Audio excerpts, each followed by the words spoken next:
Two friends went mountain biking in Moab's iconic Red Canyons and were never seen again. For 5 years, their fate remained a haunting mystery, until searchers stumbled upon something on a cliff edge that no one expected. What would you do if someone you loved vanished into thin air on what should have been an ordinary ride?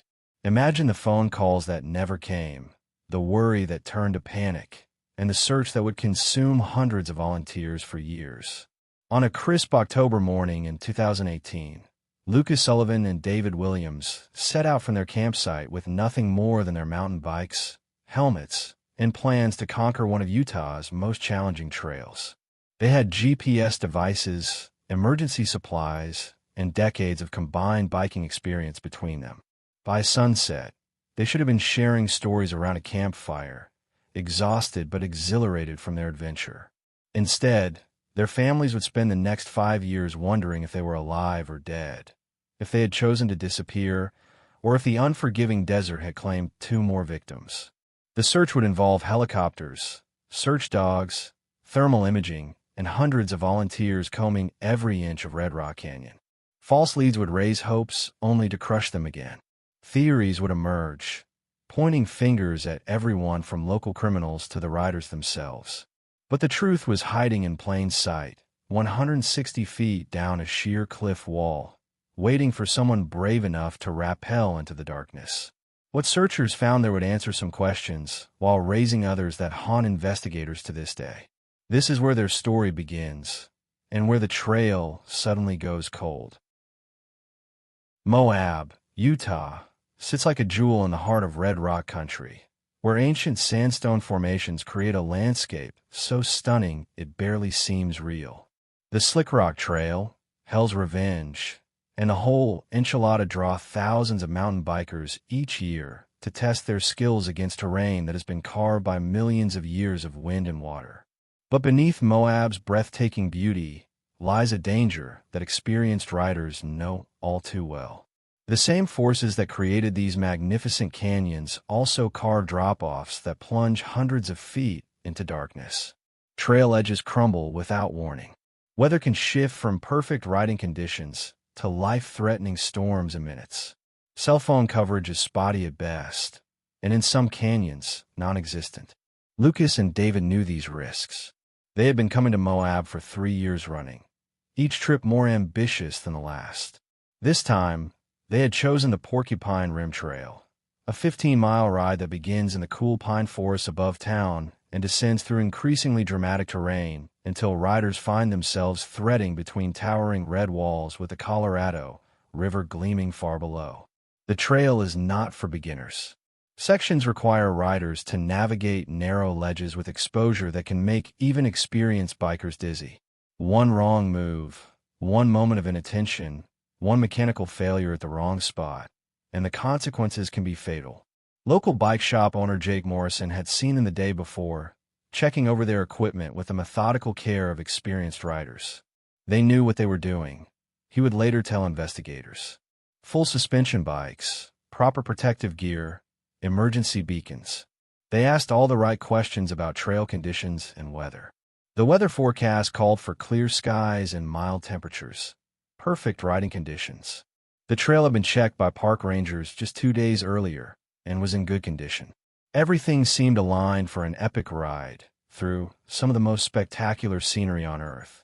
What began as a dream ride into the desert would soon spiral into a nightmare that no one could explain. Lucas Sullivan was 34 years old, a software engineer from Seattle who had discovered mountain biking during the pandemic as a way to escape the isolation of remote work. What started as weekend rides on local trails had evolved into a passion that took him to mountain biking destinations across the western United States. His Instagram account was filled with photos from places like Sedona, Crested Butte, and Whistler, always with his bike and always with a huge grin. His sister Jenny would later describe him as someone who approached everything with methodical precision. Lucas researched every trail, every piece of equipment, every possible scenario. He wasn't reckless. If anything, he was overly cautious. He had completed a wilderness first aid course just 6 months before the Moab trip, and carried a first aid kit that could handle everything from minor cuts to broken bones. David Williams was 31, a firefighter from Phoenix who had grown up riding dirt bikes in the Arizona desert before transitioning to mountain bikes in college. Where Lucas was methodical, David was instinctive, able to read terrain and react to obstacles with fluid grace that came from years of experience. His colleagues at the fire station knew him as someone who never backed down from challenge, but also never took unnecessary risks. Dave was the guy you wanted next to you in a dangerous situation, said Captain Mike Torres, who had worked with David for 6 years. He had this ability to stay calm under pressure and make good decisions when everything was going wrong. That's why when he didn't come home, we knew something serious had happened.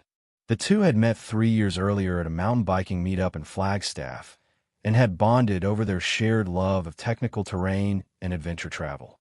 They made an effective team, Lucas's careful planning combined with David's intuitive trail reading skills.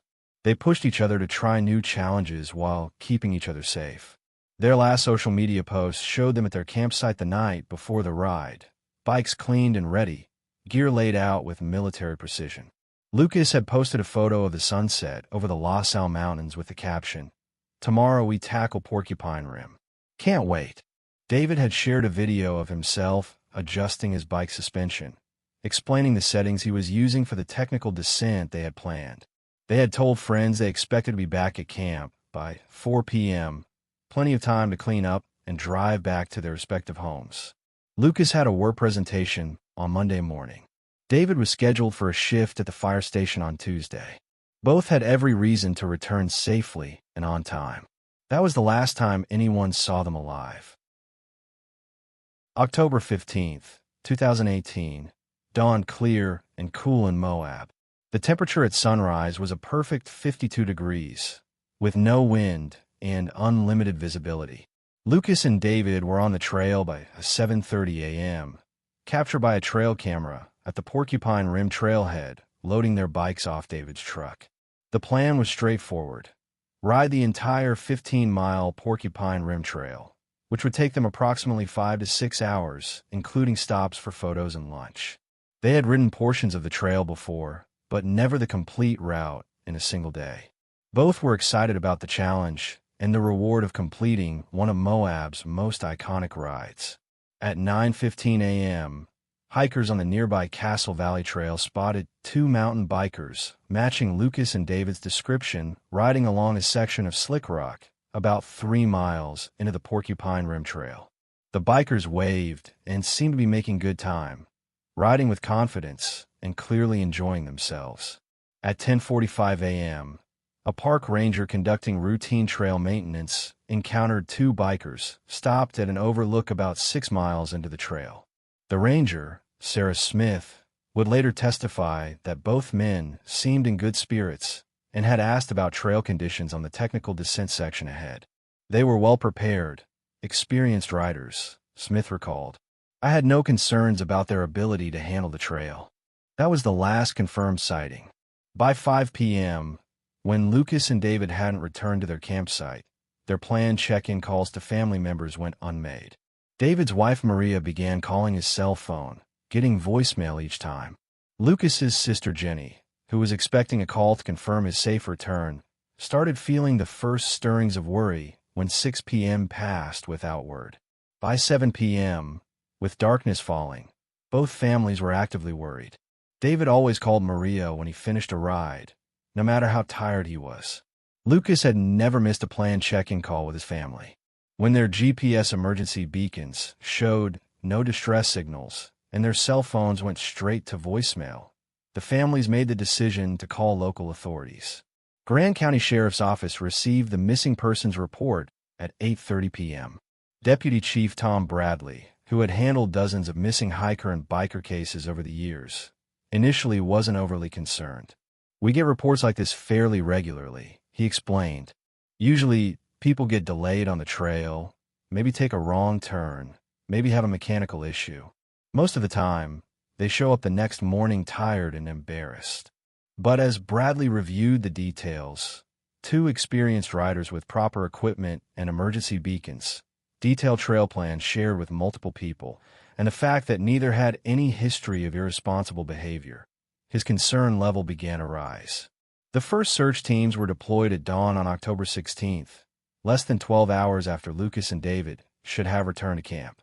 What they found at the trailhead was David's truck, exactly where he had parked it, with Lucas's car parked alongside. Both vehicles were locked, with no signs of disturbance. But as the days turned into weeks, searchers began to fear the worst.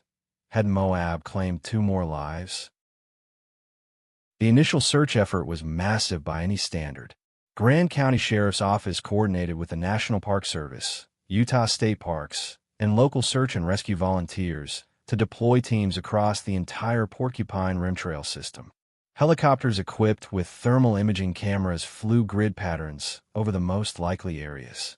Ground teams with search dogs worked methodically along every trail and wash. Within 48 hours, the search had grown to include over 200 volunteers. Lucas's family drove down from Seattle. David's fire department colleagues took vacation time to join the search. Local mountain biking groups canceled their weekend rides to help comb the backcountry. The emotional toll on the families was immediate and devastating. Maria Williams, 7 months pregnant with her and David's first child, had to be hospitalized for severe dehydration after spending 3 days hiking search areas in 95-degree heat. Lucas's parents, Jim and Linda Sullivan, arrived from Portland and immediately joined search teams, refusing to return to their hotel until they had covered every possible trail their son might have taken. The waiting is the hardest part, Linda Sullivan told local news reporter Kate Brown. You keep hoping that around the next corner, over the next ridge, you're going to see them walking toward you, maybe injured but alive. Every minute that passes, that hope gets a little smaller, but you can't give up. Search teams focus on the most dangerous sections of the Porcupine Rim Trail, areas where a fall or mechanical failure could have catastrophic consequences. Technical rescue specialists rappelled into dozens of canyons and crevices. Divers search pools along the Colorado River, where bodies sometimes wash up after falling from rim trails. But day after day, the teams found nothing. No abandoned bikes, no pieces of equipment, no tracks leading off the main trail, no evidence that Lucas and David had ever passed beyond that last sighting at mile 6 of the trail. The lack of evidence began to generate theories that went far beyond a simple riding accident. Had the 2 men been victims of a crime? The Moab area, while generally safe, did see occasional issues with theft and assault, particularly targeting tourists with expensive equipment. 2 high-end mountain bikes worth $8,000 each could certainly motivate robbery. Local law enforcement investigated this angle thoroughly, interviewing known offenders and checking for any reports of suspicious activity in the area. But no witnesses reported seeing anyone else on the trail that day, and there were no reports of suspicious vehicles or behavior at the trailhead. Another theory that emerged was more troubling to the families. Had Lucas and David chosen to disappear? Both men were dealing with stresses in their lives. Lucas had been through a difficult breakup 6 months earlier, and David was feeling pressure about becoming a first-time father. Could they have used the Moab trip as cover to start new lives somewhere else? This theory fell apart under scrutiny. Neither man had taken any unusual financial actions before the trip. Neither had expressed any desire to escape their current lives. David, in particular, was excited about becoming a father and had been actively preparing the nursery with Maria. As weeks turned into months, the official search effort scaled back, but the families and volunteers continued. Jenny Sullivan took a leave of absence from her job to coordinate volunteer search efforts. Maria Williams, despite her pregnancy, organized fundraising efforts to pay for continued helicopter searches. But the truth wouldn't be uncovered for years, and it would be far darker than anyone imagined. As the first anniversary of the disappearance approached with no new leads, the case began attracting attention from true crime enthusiasts and amateur investigators across the country. Online forums dedicated to missing persons cases buzzed with theories and speculation about what might have happened to Lucas and David. The accident theory remained the most plausible to investigators. The Porcupine Rim Trail includes several sections where a rider could fall hundreds of feet into remote canyons. The desert environment would quickly scatter and hide remains, making them nearly impossible to spot from helicopters or even ground searches. Perhaps Lucas and David had taken a wrong turn onto an unmarked trail, or maybe one had crashed and the other had tried to help, leading both into danger. But this theory had problems. Both men were experienced riders familiar with the trail. They carried GPS devices and emergency beacons that would have activated automatically in a fall. The weather conditions had been perfect, with no wind or storms that might have caused navigation errors or dangerous riding conditions. The crime theory gained traction when investigators discovered that several other cyclists had reported being followed by a white pickup truck in the weeks before Lucas and David's disappearance. Two bikers reported that the truck had followed them for several miles on Highway 191 before turning off. Another reported that a white truck had been parked at a remote trailhead when he arrived, but was gone when he returned, along with his truck's tailgate, apparently stolen while he was on the trail. Police intensified their search for the white truck, following up on dozens of tips from the public.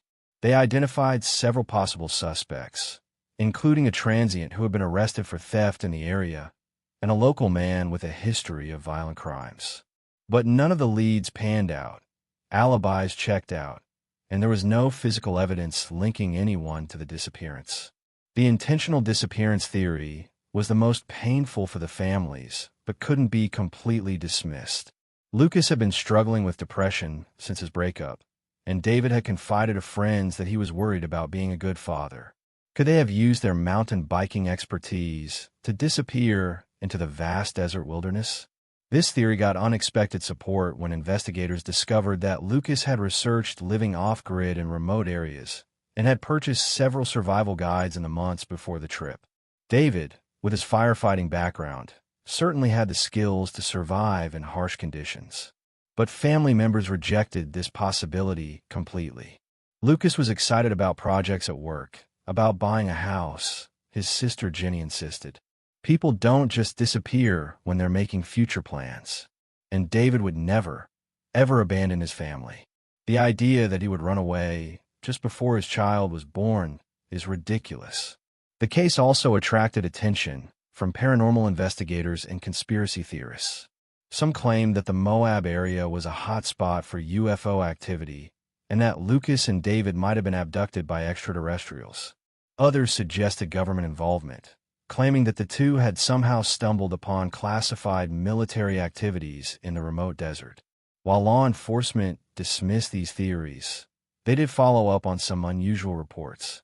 A ranch hand claimed to have seen strange lights in the sky the night after Lucas and David disappeared. A camper reported hearing helicopter activity in the early morning hours, which seemed odd since no official search helicopters were deployed until later that day.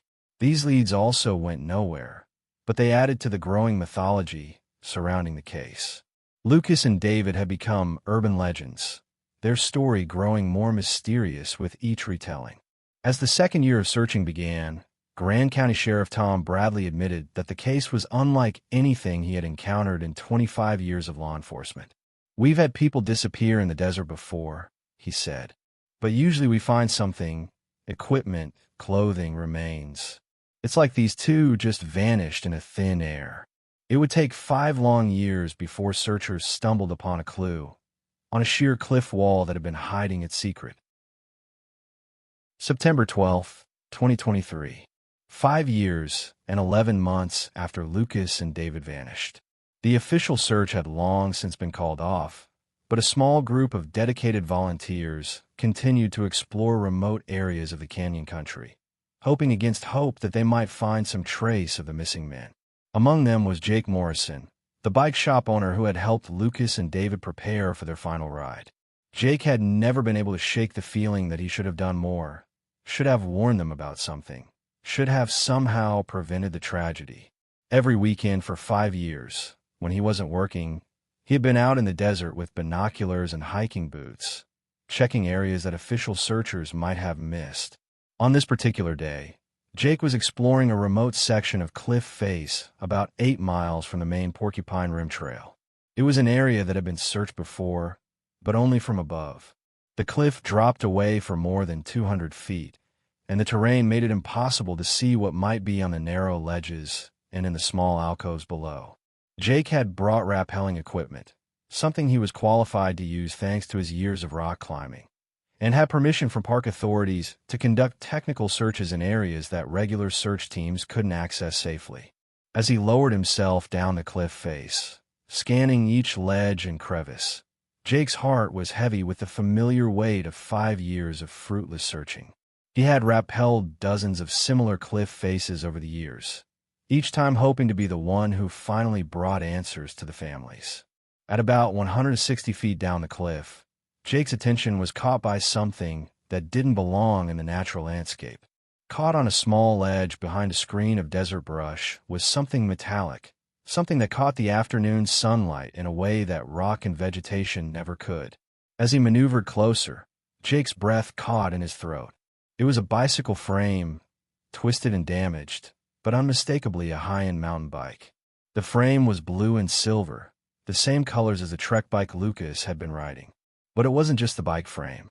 Partially hidden beneath fallen rocks and 5 years of accumulated debris, Jake could see what appeared to be human remains.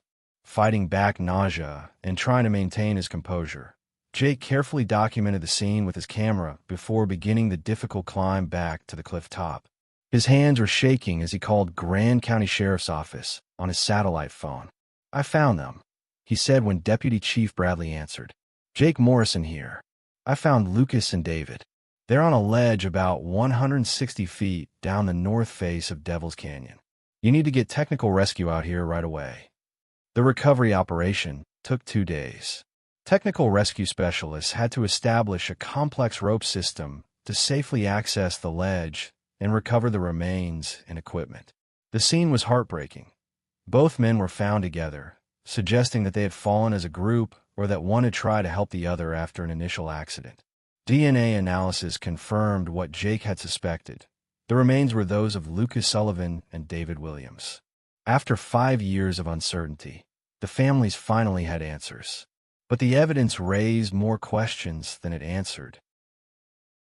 The forensic analysis of the scene painted a picture of sudden, catastrophic accident, but also raised troubling questions that investigators are still trying to answer today. The positioning of the remains and equipment suggested that both men had fallen from the cliff above, likely while trying to navigate what they thought was a trail, but was actually an unstable rim of rock that gave way under their weight. The twisted condition of Lucas's bike frame indicated a fall from significant height, consistent with the 160-foot drop to the ledge where they were found. But several aspects of the scene didn't match the simple accident scenario that investigators had expected to find. First, the location itself was puzzling. Devil's Canyon is more than 2 miles off the main Porcupine Rim Trail, in an area that has no marked trails or obvious reason for experienced bikers to visit. How had Lucas and David ended up so far from their planned route? GPS data from their devices was corrupted after 5 years of exposure to desert conditions, providing no insight into their movements that day. Second, the condition of David's bike was completely different from Lucas's. While Lucas's trek was badly damaged from a fall, David's specialized bike was found on the ledge in relatively good condition, as if it had been placed there rather than falling. Some investigators theorized that David might have survived the initial fall and used his bike to try to signal for help, but this didn't explain why his emergency beacon had never activated. Most puzzling of all was the discovery of equipment that didn't belong to either man. Among the remains was a small camping stove, a water purification system, and several energy bars, gear that neither Lucas nor David had been carrying according to their planned equipment list. The brands were different from what both men typically used, and the gear showed signs of extended use, as if someone had been camping in the area for days or weeks. Local law enforcement brought in forensic experts from the FBI to analyze the scene, but 5 years of exposure to desert conditions had degraded most potential evidence. What they could determine was that both men had died from trauma consistent with a fall from height, and that they had been dead since shortly after their disappearance in 2018. The family's reactions to the discovery were a complex mix of relief and renewed heartbreak.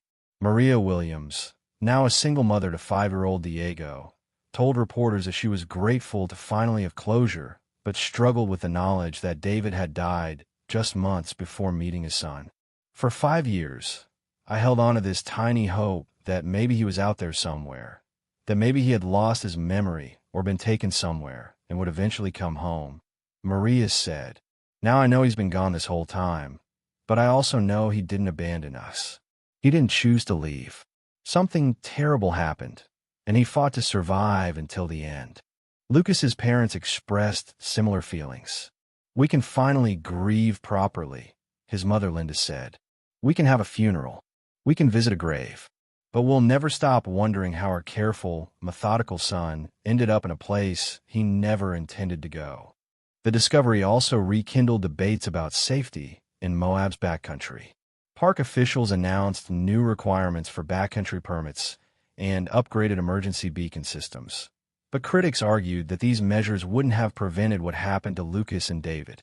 Dr. Sarah Smith, who had been the last park ranger to see the men alive, struggled with guilt and questions about whether she should have done more. "I replay that conversation every day," she admitted. "They asked about trail conditions ahead. I told them the trail was in good shape, but I didn't ask them about their specific route or whether they were planning any side trips. Maybe if I had been more thorough." The camping gear found at the scene remained the most significant mystery. Investigators theorized that it might have belonged to an illegal camper who had established a temporary shelter on the ledge, but this didn't explain how Lucas and David had ended up in the same remote location. Another theory was that the men had encountered someone else in distress and had left the main trail to provide assistance, leading them into dangerous terrain where they ultimately fell. This would have been consistent with both men's personalities. Both were known for helping others and would not have ignored someone in need. But without additional evidence or witnesses, investigators could only speculate about the sequence of events that led to the tragedy.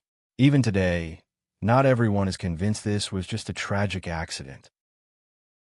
The discovery of Lucas and David brought an end to one of the longest missing persons cases in Utah's history, but it also marked the beginning of a new chapter for their families and the community that had never stopped searching for them. The memorial service, held at the same Moab bike shop where Jake Morrison had last seen them alive, drew more than 500 people. Fellow mountain bikers, search and rescue volunteers, law enforcement officers, and family members from across the country gathered to remember two men whose love of adventure had ultimately cost them their lives. David's 5-year-old son Diego, who had never met his father but had grown up hearing stories about him, placed a small toy fire truck on the altar next to photos of both men. "This is so Daddy can help people in heaven too," he told his mother, bringing tears to everyone present. Lucas's sister Jenny announced the establishment of the Sullivan Williams Foundation, dedicated to improving backcountry safety and supporting search and rescue operations. "Lucas and David would want their story to help prevent other families from going through what we've experienced," she said. "They were always looking out for other people, and this is a way to let them continue doing that."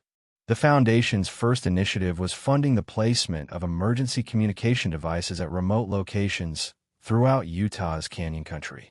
These solar-powered beacons allow stranded hikers and bikers to call for help even in areas with no cell phone coverage. Jake Morrison, who had never stopped searching and ultimately found his friends, struggled with survivor's guilt and the weight of making the discovery. "I kept thinking I should feel some sense of accomplishment or closure," he said, "but all I felt was sad. These were good guys who deserved to come home to their families." The bikes that Lucas and David had been riding were eventually returned to their families. Maria Williams chose to have David's specialized bike restored and now keeps it in Diego's room, where it serves as a reminder of the father he never met. Jenny Sullivan donated Lucas's Trek to a youth mountain biking program, believing her brother would have wanted it to inspire the next generation of riders. The campsite where Lucas and David had spent their last night has become an unofficial memorial, with visiting bikers leaving small tokens and messages. Park rangers report that the site serves as a reminder to other backcountry visitors about the importance of safety and preparation. But questions about the case continue to surface.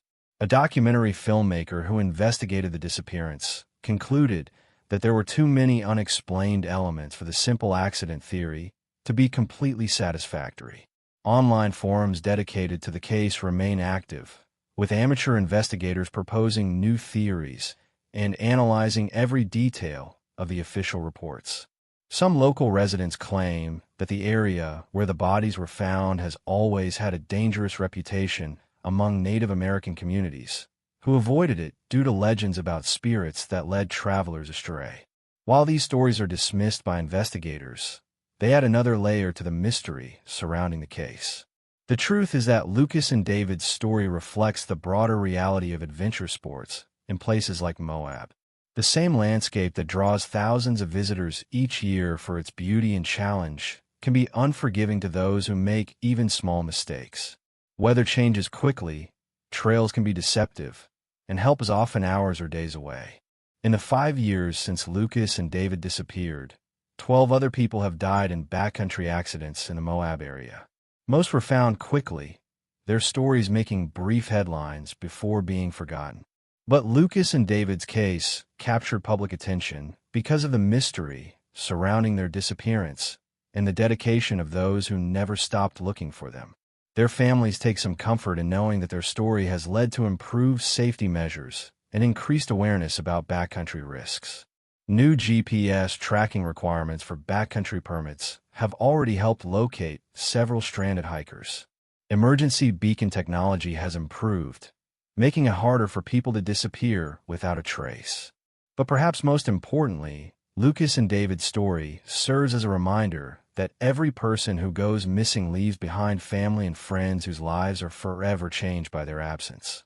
The 5-year search effort involved thousands of volunteer hours and hundreds of thousands of dollars in resources, all motivated by love for two men who had touched many lives. Today, if you visit the Porcupine Rim Trail where Lucas and David began their final ride, you'll find a small plaque installed by the Sullivan Williams Foundation. It reads, "In memory of Lucas Sullivan and David Williams, whose love of adventure brought joy to all who knew them. Their last ride forever etched into Moab's haunting landscape." The plaque includes a simple message for other backcountry travelers. Adventure responsibly. Someone is waiting for you to come home. In the end, Lucas and David's story is both a celebration of the human spirit of adventure and a sobering reminder of its risks. 2 lives cut short, 2 dreams ended in the desert, but their memory lives on in the improved safety measures, the continued search efforts, and the community of people who refuse to let them be forgotten. Their families have found a measure of peace in knowing what happened, even if all their questions will never be answered. Maria Williams sums up the complex emotions surrounding the case. "I'm grateful we finally know David didn't abandon us, that he didn't choose to leave. But I'm also heartbroken that he's been gone this whole time while we were hoping and praying for his return. Now we can grieve, but we can also celebrate the time we had with him and the legacy he left behind." What do you think happened that day on the canyon trail? Accident, foul play, or something else entirely? The official investigation is closed, but the questions surrounding Lucas and David's final ride continue to intrigue those who hear their story. Their last ride has become legend in the mountain biking community, a cautionary tale about the risks of backcountry adventure, but also a tribute to two men who lived their lives fully and faced their final challenge together, just as they had faced so many others. The red rocks of Moab continue to draw adventurers from around the world, and most return home safely with memories that will last a lifetime. But for those who knew Lucas Sullivan and David Williams, the canyons will forever hold the echo of two friends who rode out one morning and never came back, except in the hearts and memories of those who loved them.